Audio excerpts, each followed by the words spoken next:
Imagine sitting under, like, blazing studio hot lights for 12 straight hours, being relentlessly interrogated by your supposed best friends, all while trapped inside a 74-pound custom-beaded gown that literally required its own airplane seat to get there. Oh, that sounds like an absolute nightmare. Right. But welcome to the modern reality TV reunion.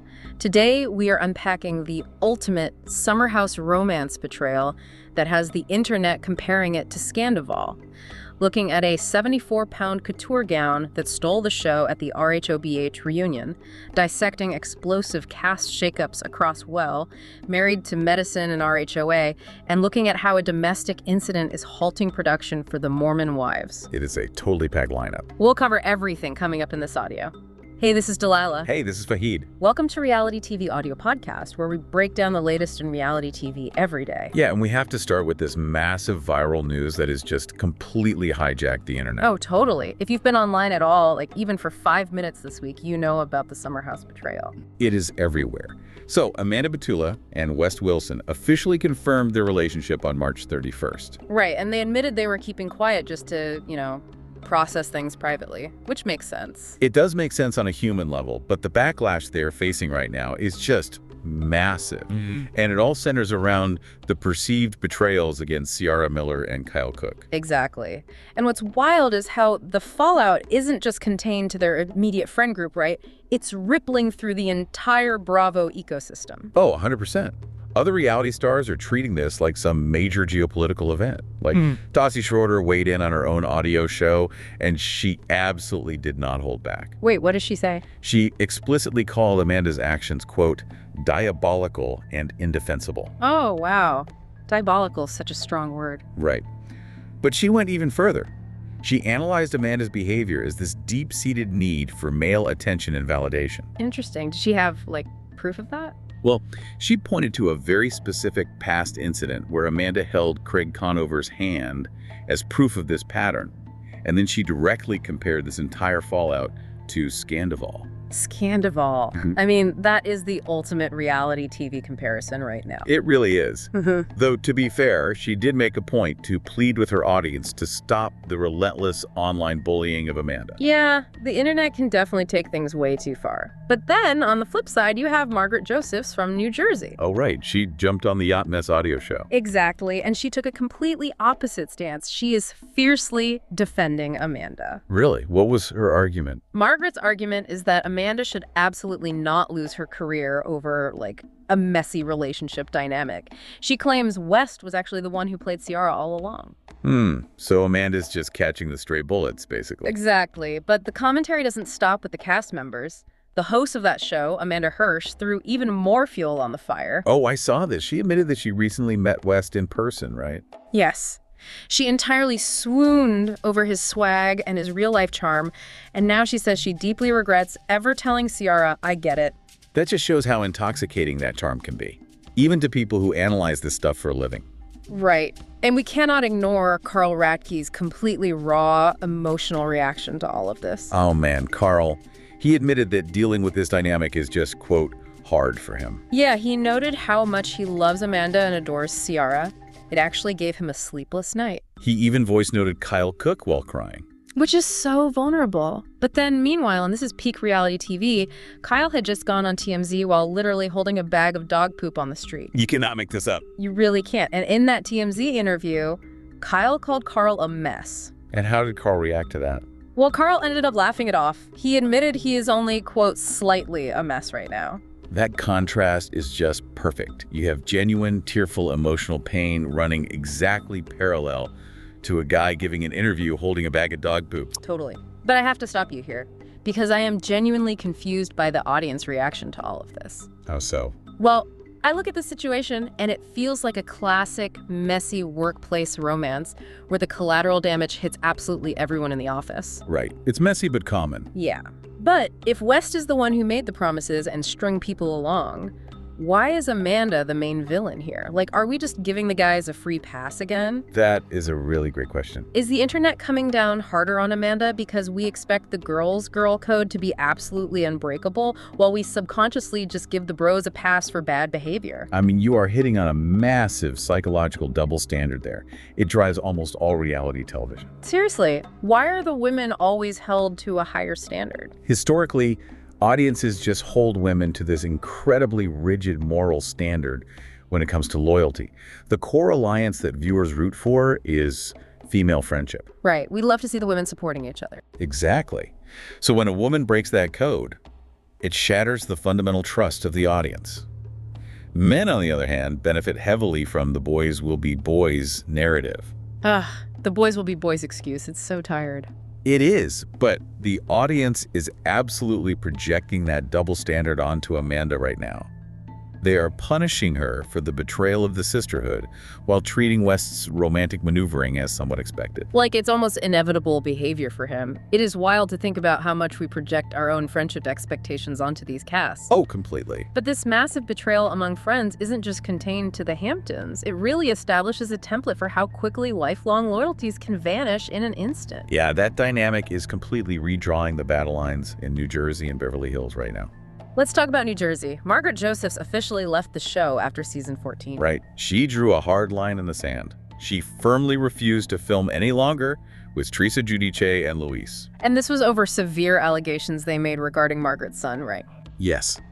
But the plot thickens because loyalty is just a moving target in Jersey. Oh, it always is. What happened? Well, now Melissa Gorga has been spotted hanging out with Margaret at two completely different events. Wait, but didn't Melissa and Teresa call a big, heavily publicized truce at the end of 2025? They did. But insiders are saying Teresa is absolutely fuming behind the scenes. She's reportedly monitoring Melissa's every single move. It just proves that a truce on camera for the sake of the show doesn't equate to peace off camera. Exactly. Those alliances remain incredibly fragile. One photo of two people getting coffee can reignite a 10-year feud. So true. Now, before we cross the country to unpack the West Coast drama, I want to take a quick second to give a shout out to you listening. Yes, specifically our listener RealityFan99 who emailed us this week. Right. They asked about the sheer logistics of those massive reunion dresses. So here is a fun fact for you.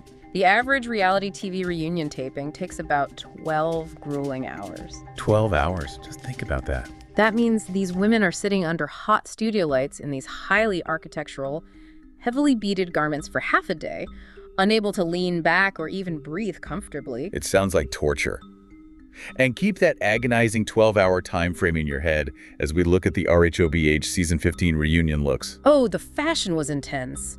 But to understand it, you need the context from episode 17. Right, because right now, Dorit Kemsley is getting completely iced out by her inner circle. Totally iced out. Kyle Richards, Sutton Strack, and Erica Jane all intentionally skipped Dorit's book cover launch party. Which is, like, the ultimate housewife snub. Oh, 100%. Sutton feels Dorit was incredibly condescending to her during their cast trip to Italy, and Erica is actively reassessing their entire friendship. And meanwhile, in lighter news on that coast, Bozoma St. John got a surprise engagement from Keeley. Oh, that's sweet. Yeah. But Rachel Zoe is dealing with some messy feelings over her ex's social media post, wishing his new girlfriend a happy birthday. Of course. Yeah. So all of this perfectly sets the stage for their Rodeo Drive-themed reunion. The mandated aesthetic was neutrals. And the fashion was next level. Yeah. Kyle wore a sleek white Leroyus dress. Erica wore black Janglia lace. Rachel went with vintage black. And Kathy Hilton opted for her signature style in The Vampire's Wife. And Dorit, knowing she was basically on an island, wore a vintage Roberto Cavalli gown, complete with a full train. A train at a reunion.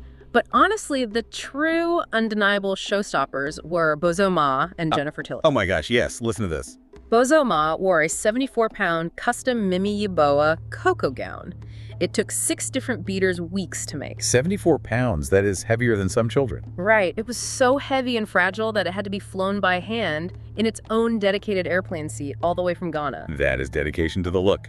And Jennifer Tilly. She wore a 30-pound custom Balmain dress with her own face intricately beaded onto the front of it. Her own face. It is the absolute definition of high camp. It really is. But it also physically sets the stage for the drama. Sutton teased the reunion dynamics this week, revealing that Dorit and Kyle were firmly in the hot seat. Yeah, Sutton said she personally wasn't stressed. She praised Erica as a, quote, really good friend. And she also noted that newbie Amanda Francis caught a ton of heat for caring a bit too much about designer labels. Which is saying something for Beverly Hills. Totally. But I keep thinking about Jennifer Tilly. Wearing your own face on your dress is the ultimate form of reality TV armor. Oh, that's a great way to put it, armor. Think about it. If you literally wear your own face, no one can tear your identity down because you're owning it so loudly. Exactly. But I have to ask you, with dresses weighing 74 pounds and requiring their own airplane tickets, have the elaborate reunion aesthetics completely overshadowed the actual emotional resolutions these women are supposed to be having on that couch? That is a brilliant observation. A decade ago, these reunions used to be about finding closure, talking through the hurt. Right, like real therapeutic breakthroughs, or at least attempts at them. Now, the aesthetic preparation is so extreme that the clothes literally act as physical barricades.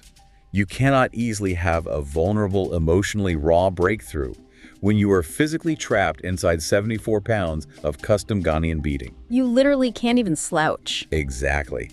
The spectacle of the event has absolutely eclipsed the emotional resolution. When the armor gets that heavy, you almost have to, take it off and walk away from the battlefield entirely. And we are seeing that. While some housewives are dressing for war at reunions, others are entirely shifting their focus away from the drama. Yeah, to launch unexpected new business ventures and navigate deeply personal life changes. We see this pivot perfectly with Summer House in the city. Right. Carl Racky recently explained his notable absence from the upcoming Manhattan-based spinoff. What was his reason? He said the show is hyper-focused on the next chapter of the cast's lives, specifically couples, Kyle and Amanda navigating their divorce, and Lindsay Hubbard dealing with single motherhood. Okay, so a very different vibe from the original party show. Exactly. Carl pointed out that as a single guy who is currently launching a new business over in Brooklyn, he just didn't fit the vibe of that specific ensemble anymore. So he chose to step back. That shows a lot of self-awareness. But over on Married to Medicine, Toya Bush-Harris isn't stepping back at all. Oh no, she is leveling up. She is taking her country club tennis hobby to the professional level. She is now a Pulse partner, which means she is an equity owner in the Intensi Tennis League. Wow, good for her. Yeah, specifically for the Team Rise. Their opening weekend is coming up on June 6th, and she is already using her reality TV skills to promote it. How so? By throwing major shade at Southern Charm star Shep Rose. Oh, of course she is. He owns the rival Team Outriders, and Toya claimed his team doesn't even compare to hers. Toya is also playing hardball behind the scenes of her own show, by the way. Really? What's going on there? She just demanded a massive cast shakeup for Married to Medicine Season 13. She stated publicly that the other side of the reunion couch, specifically targeting Dr. Mimi and Steve Sanders, needs to get a lot lighter. Wow, just directly calling for people to be fired? Speaking of demanding shakeups and going on the offensive, K. Michelle completely unloaded on her RHOA castmates this week. She went nuclear. She really did. She slammed Robin Dixon, calling her a couch potato who just sits around selling t-shirts. Ouch. She dubbed Giselle Bryant Gizhell. And she went straight for Drew Sidora's career, calling her a loser musician whose act belongs in a karaoke bar. The karaoke bar comment is just brutal. It is. She specifically pointed out that Drew only has 10,000 streams in 6 years, while K. Michelle is out actively touring the country. It's also vital we note that the sources cover K. Michelle, confirming her past intimacy with R. Kelly during these recent interviews. Right. And just as a quick note for you listening, we are simply reporting what is covered in the source material today. We are not taking any sides or endorsing any views, just conveying her statements exactly as reported. Exactly. She stated she loved him and that he didn't abuse her, though she firmly acknowledged his actions toward others were, quote, completely wrong. Thank you for clarifying that context, but going back to her strategy on Bravo, K. Michelle insulting everyone's businesses, their talent, their streams, it is like bringing a bazooka to a water balloon fight. It really is. So does going this nuclear actually secure your spot on a Bravo roster, or does it permanently isolate you from the rest of the ensemble? It is the ultimate high-risk reality TV gamble. I mean, bringing a bazooka definitely secures your spot for the next season because producers absolutely love a guaranteed catalyst for conflict. Right, they need someone to start the fire. Exactly. But long term, It is a terrible survival strategy. If you nuke every single relationship in the cast, you end up on an island. And no one wants to film with someone on an island. Precisely. Eventually, the rest of the ensemble simply refuses to film with you. And in this ecosystem, that isolation is what actually gets you fired, not the insults themselves. If no one will talk to you, you don't have a show. That makes total sense. Going nuclear definitely makes for great television in the short term.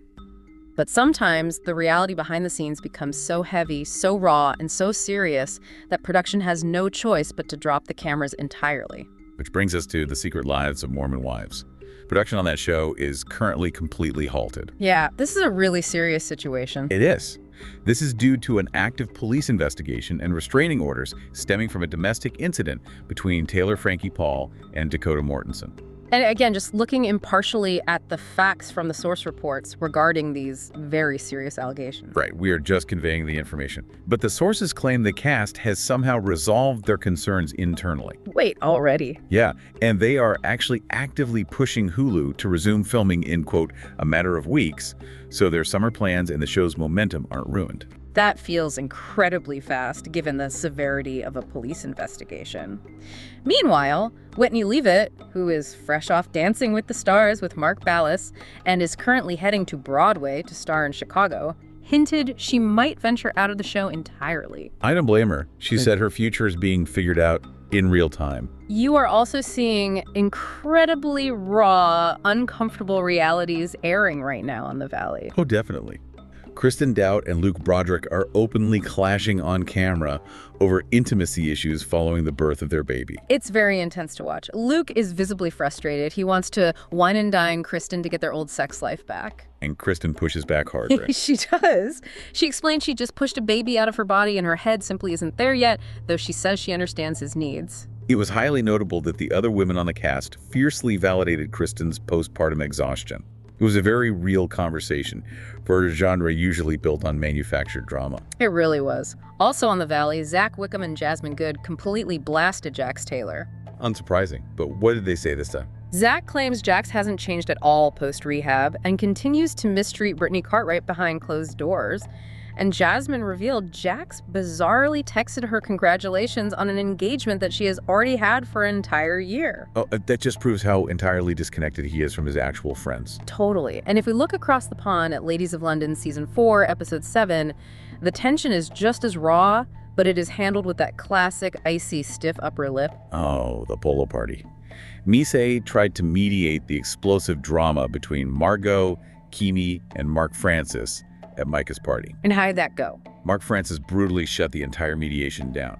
He just stared Margot down and stated she is, quote, of no consequence to him. Ouch! Of no consequence. That is so cold. It's devastating in that very specific British way. Though in much lighter news for that cast, Emma successfully ran the Tusk 10K over in Kenya, and Martha rode a horse, noting she is finally feeling like herself again. That's nice to hear. It is. But I want to go back to the Mormon Wives for a second. This production pause feels like a pressure cooker. It really does. Sometimes you have to cut the heat before the entire kitchen explodes. So I have to ask, is it actually ethical for networks to rush production back into filming in a matter of weeks during an active police investigation just to capture the summer fallout for television ratings? Honestly, this right here is the darkest intersection of reality TV and real life. Ethically, rushing back is highly questionable. Right, because of the duty of care. Exactly. Networks have a fundamental duty of care to the mental and physical safety of their cast members. But they are also a business driven by the mandate to capture authentic, high-stakes drama. So it's a massive conflict of interest. It is. Rushing cameras back into an active investigation essentially turns real-world trauma into consumable content before the dust is even settled. It prioritizes the fall viewing schedule over the actual well-being of the individuals involved. It's a very, very dangerous line to walk. Well said. Facing the intense heat from a network is one thing, but standing directly in front of a live audience that is completely turned against you requires a whole different level of thick skin. Look no further than American Idol this week for that. Carrie Underwood was actively and aggressively booed by the live studio audience. Booed. And what was her crime? She simply offered constructive technical criticism to a contestant instead of just giving blind praise. And Carrie refused to back down from the crowd, right? Oh, she doubled down. She stated, "I don't care," into the microphone and actually called the audience liars for pretending that bad vocal performances are magical. I kind of love that. Luke Bryan completely defended her on the panel, too. He reminded everyone in the room that she literally won the show back in 2005 and is the second most successful winner in the franchise's history behind Kelly Clarkson. So she absolutely knows what she's talking about. Exactly. We're also seeing reality royalty preparing to face the music in the Vanderpump Villa Season 3 trailer. Oh, the villa's moving. Yes, the entire show is moving to a massive English estate. The new staff includes heavy hitters like Ekin Su from The Traitors and Love Island. Plus Bravo veterans Stassi, Schroeder, and Beau Clark. And the drama is already brewing over in that English estate. Marciano Burnett is incredibly jealous over Hannah Fausch, and Hagenbach accused Marciano of fake crying for the cameras. Shocking. Fake crying on reality TV. Never. Meanwhile, Gabrielle Sanon is firmly refusing to get sucked into the crazy dynamics. Good luck to her on that. Right. And speaking of teasing what's next, Sonja Morgan posted some very interesting photos on Instagram. Oh, the yacht photos. Yes. She is standing on Captain Sandy Yawn's yacht alongside Dorinda Medley, Luan de Lesseps, and Kelly Bensimon. That is quite the crew. Her hashtags strongly tease a massive crossover event between the upcoming E! spinoff, The Golden Life, which airs in fall 2026, and Bravo's Below Deck Med. A crossover of that sheer magnitude with those specific personalities is going to deeply test the thick skin of every single crew member working on that yacht. Absolutely.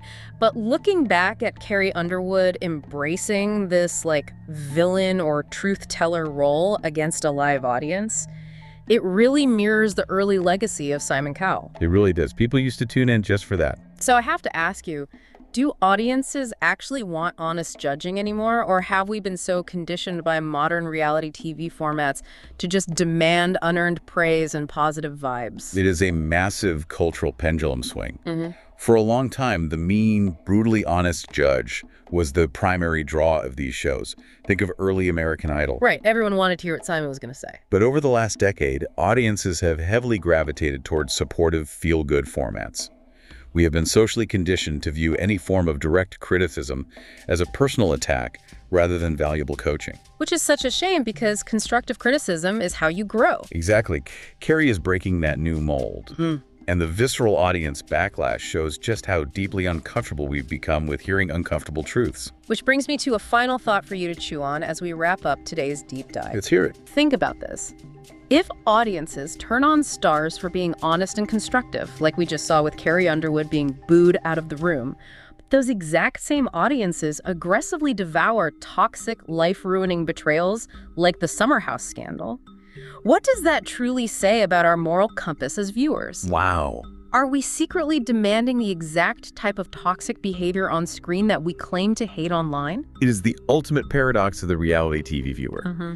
We desperately want the chaos to entertain us, but we also want to feel morally superior to the people providing it. Nailed it. Make sure you're tuned in for our next deep dive into the source material because a massive legal battle just dropped in the Bravoverse, and it might just completely rewrite the standard contracts for every single reality star currently on television. Thank you for joining us for this deep dive. Keep questioning what you see on screen, and we will catch you next time.